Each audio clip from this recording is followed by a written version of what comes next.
अस्सलाम वालेकुम गाइस। आज की वीडियो में हम वर्ड्सवर्थ की पोइट्री के अंदर रोमांटिक सब्जेक्टिविटी को स्टडी करेंगे।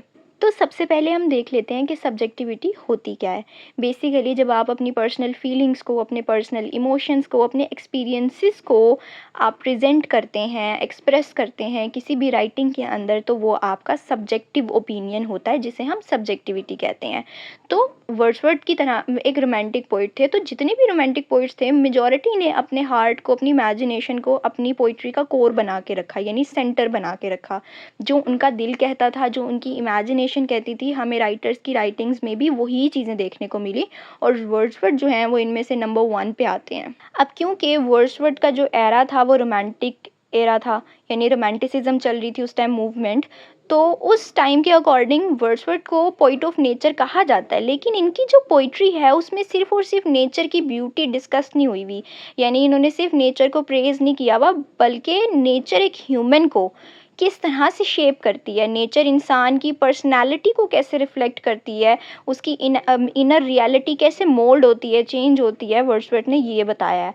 इन्होंने तो डेफिनेशन भी पोइट्री की यही दी है कि it is the spontaneous overflow of powerful feelings, यानी नेचर की वजह से जो हमें फीलिंग्स आती हैं उसकी वजह से जो फ्लो होता है, that is what we called poetry.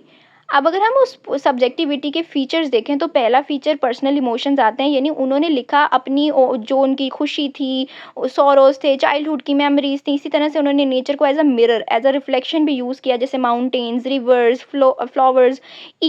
ये सारे एलिमेंट्स हमें इनकी पोइट्री में देखने को मिलते हैं और इनको देखते हुए उनका इनर मूड क्या था हमें वो भी पता चलता है। सोलिटरी रिफ्लेक्शन मीन्स दैट कि लाइक उनकी पर्सनल और मेडिटेटिव वॉइस, जैसे एक होता है ना इंसान बिल्कुल अपनी डीप डाउन पर्सनल थॉट्स में गया होता है।